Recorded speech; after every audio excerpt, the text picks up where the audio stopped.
Ini dia semangat yang ada di Istora Senayan. Memberikan kita energi yang tiada batas ya. Untuk langsung menyaksikan bagaimana babak grand final ini akan berakhir. Sekali lagi kita mau ngetes. Sonic, are you ready? Sekali lagi kita ingin mendengar Sonic, are you ready? Biga Troopers jangan mau kalah. Biga Troopers, are you ready? Yap, dan kita mau mendengar bersama-sama Indonesia. Indonesia. Yap, dan itu dia game yang pertama segera berjalan. Dua tim Indonesia, dua tim kebanggaan bangsa hadir untuk mendapatkan gelar juara. Super Ken dan juga Kairi sudah berada di posisinya masing-masing. Menarik melihat bagaimana Alice yang diambil oleh Bigetron Alpha di sini bakal membuat scaling bahkan sampai ke arah late game. Yap, dan itu dia yang sudah terjadi di awal-awal. Seperti biasa mungkin cukup santai dulu. Yoi. Cukup adem dulu. Hanya melihat beberapa pergerakan dari masing-masing player lawan. Melakukan farmingan karena di bagian bawah coba lihat. Untuk Alice-nya akan langsung menyerang dua monster jungle sekaligus termasuk Orange Buff. Oke, dengan emblemnya sendiri kita bakal melihat ada satu level yang dimiliki oleh Kairi. Ditambah dengan ada Rapture dan Season Hunter. Tapi Moreno seperti dalam ancaman dengan ada Shadow Kill yang diamankan. First blood tercipta untuk anak-anak Onyx. Yap, akankah kali ini Moreno yang menjadi menu untuk mukbang bagi Onyx? Kita lihat saja karena barusan first blood-nya jatuh ke tangan Moreno yang memang menjadi korbannya. Ya, tadi kalau kita lihat dari interview memang Tan Boy Kun ya katanya. Coba sekarang Keyboy sudah memperhatikan gerak-gerik dari Super Ken yang udah level 4. Bahkan retribusinya sudah dia gunakan. Tapi harusnya udah mulai ada lagi ketika nanti Turtle yang pertama segera hadir di Land of Down. Yap, dan untuk sekarang Wan hadir kembali. Wan jadi satu hero yang berada untuk di Yasa Snapdragon ini ya. Wan win rate bagus. Bagus loh. Tadi digunakan juga oleh Saket juga membuat hasil positif ya. Dan sekarang Turtle. Yang pertama sebenarnya anak-anak dari Onyx bakal coba untuk standby di sana. Bahkan men-zoning out di arah XP lane-nya. Sehingga dari Soriso yang agak sedikit terlambat untuk membantu pergerakan ke arah Turtle yang pertama ini. Yap, sementara itu dari area turtle-nya seperti akan langsung diamankan dan benar. Kairi mendapatkan turtle pertama, tidak ada gangguan yang begitu berarti. Begitu baiknya perimeter yang diciptakan oleh pemain dari Onyx untuk membuat Bigetron tidak bisa mendekat dan juga masuk ke dalam area dari pit turtle tersebut. Ya, sebenarnya aku masih rada lumayan penasaran dengan emblem dari Super Ken. Dia sekarang megang ke arah Demon Shoes, berarti akan ada tambahan mana. Dengan ada Imperius juga tambahannya. Akan ada setiap mana tambahan juga untuk Super Ken itu sendiri. Tapi kalau Onyx menguasai di early game seperti ini, Bigetron Alpha harus cepat-cepat untuk bisa melakukan satu setup yang lebih baik. Yap, sementara itu untuk Super Ken dengan Blood O-nya dia akan berpindah tapi barusan ada satu lagi di Panjang mulai menarik lagi karena Super Ken, tapi Super Ken masih terlalu kuat di area tersebut. Bahkan Keyboy yang menarik sebuah hal yang sangat-sangat tidak baik untuk tubuhnya. Ya, dan akhirnya Keyboy yang harus ditumbangkan dari pertarungan barusan. Setelah juga ada IMU terhadap satu ultimate dari Moreno. Ini membuat juga ada satu perimeter yang dibangun. Sehingga buat dari Keyboy tidak terselamatkan. Yap, sementara untuk Keyboy tadi oke lah, di Penjasma dia udah menggunakan. Tapi untuk sekarang dari Super Ken sendiri, dia punya purple buff. Dia membawa Infuriate. Mananya unlimited pak. Unlimited. Mananya gak bakal habis-habis. Benar. Belum lagi dengan Blood O-nya, dia pasti akan nikmat power tujuan. Dan sekarang satu weakness pada terhadap benar saja. Tapi gak satu lagi. Battle Mirror juga di bagian belakang. Namun Shadow Kill membuat Super Saken hilang. Saken hilang dengan tidak adanya satu crossbow of dari cewek. Tapi di area belakang Saken gak menyadari mungkin dengan adanya Kairi yang tiba-tiba hadir. Dan Shadow Kill ditungguin dengan Code Shadow-nya. Dan memang Code Shadow ini tepat banget di arah Saken ketika kembali dari Battle Mirror Image. Yep. Itu tadi bagi bawah enak banget. Ini dia. Untuk dari Cloud sendiri, oke lah dia bisa menggocek dari pergerakan crossbow tank. Yeah. Karena crossbow tank sekarang jaraknya kecil banget. Cuman ujung-ujung kalau tadi dia langsung dikepung kayak begitu. Dan sekarang ada 3 orang bahkan di bagian bawah. Tapi untungnya Saken, Kiboy mencoba untuk memberanikan diri maju ke bagian depan. Tapi Sans juga sudah membegal di bagian belakang. Hanya saja satu setup mereka bisa dibilang tidak berhasil dan di tempat lain Turtle diamankan. Tapi Boots ya dari tadi mencoba untuk zoning out karena super pinangnya pada super pin. Masih ada efek dari hole yang dia miliki sehingga Boots tidak bisa men-take down. Gajah di Mirror juga nggak dapetin apa-apa juga dari Onyx. Tapi Turtle yang diamankan sudah menjadi salah satu privilege penting bagi anak-anak Onyx. Yap. Sementara ini sejauh mata memandang perbedaan gold 1700, Onyx lagi unggul di early game-nya dan ini memang harus dilakukan sama Onyx. Jadi di bagian tengah sendiri ya, Super Cat udah mendapatkan lagi satu turtle. Akan menambah lagi net worth untuk timnya. Akan mendapatkan lagi keuntungan untuk tim. Tapi di Judgment membuat Super Pilot gila dari tersebut. Bahkan Kairinya hanya masuk. Menghantarkan satu Phantom Shuriken dan Kiboy. Membuat lagi satu pagar agar tidak ada yang bisa masuk lagi ke belakang untuk bisa mengejar balik ke arah Kairi. Tapi Kiboy masuk ke bagian bawah. Ada satu Phantom Mirror Image. Bahkan Kairinya mulai bantu ke bagian depan. Ada Phantom Shuriken ke arah yang masih belum tepat dan Saken masih selamat.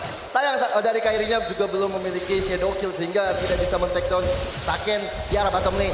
Cuman aku melihat di sini akan ada persamaan dari Bigetron dan juga Onyx, yaitu mereka sama-sama akan membutuhkan dominan ice untuk Kiboy dan untuk Boots dan juga untuk Super Ken itu sendiri karena damage atau regen HP yang mereka dapatkan akan sangat mengganggu banget di arah late game. Yap, dan di bagian bawah tadi adalah sebuah rencana yang pada akhirnya berhasil ya untuk Onyx. Mereka membiarkan Turtle diambil, tapi mereka mendapatkan satu objektif yang tidak akan tumbuh lagi.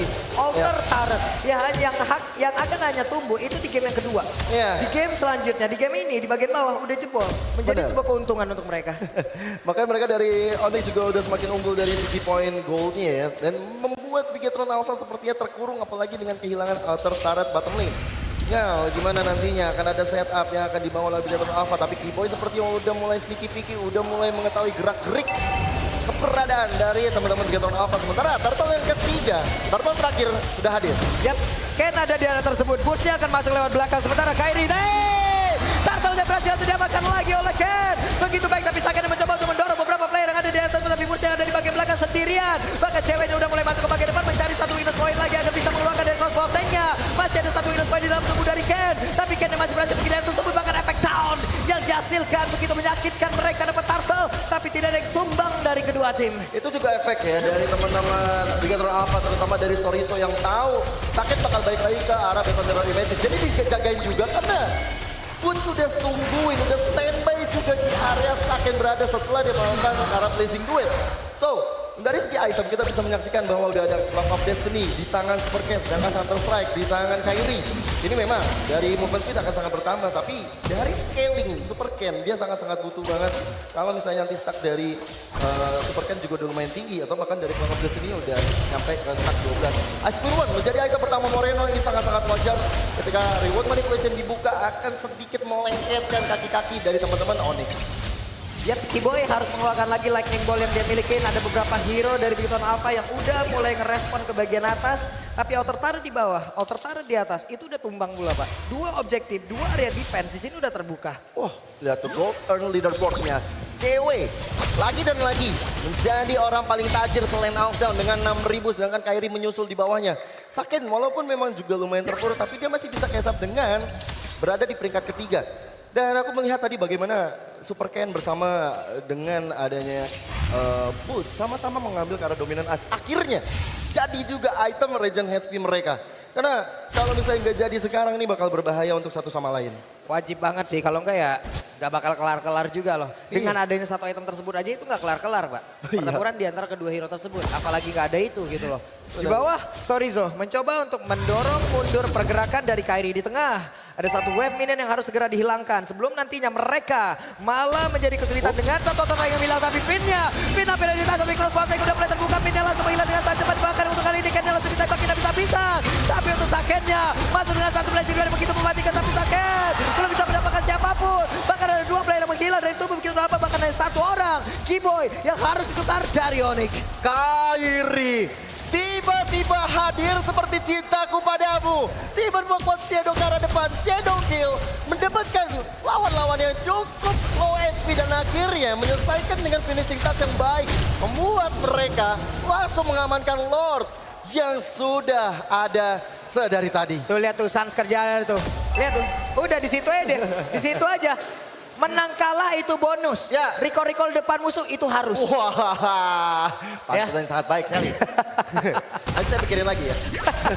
Ya rimanya seperti itu ya. Oke, sementara itu sekarang ada pertempuran lagi harusnya terjadi tapi tidak. Boots mendorong mundur beberapa player saja. Dan sekarang pemain Bigetron Alpha dengan sendirinya. Mereka berada di belakang garis dari outer turret. Ya.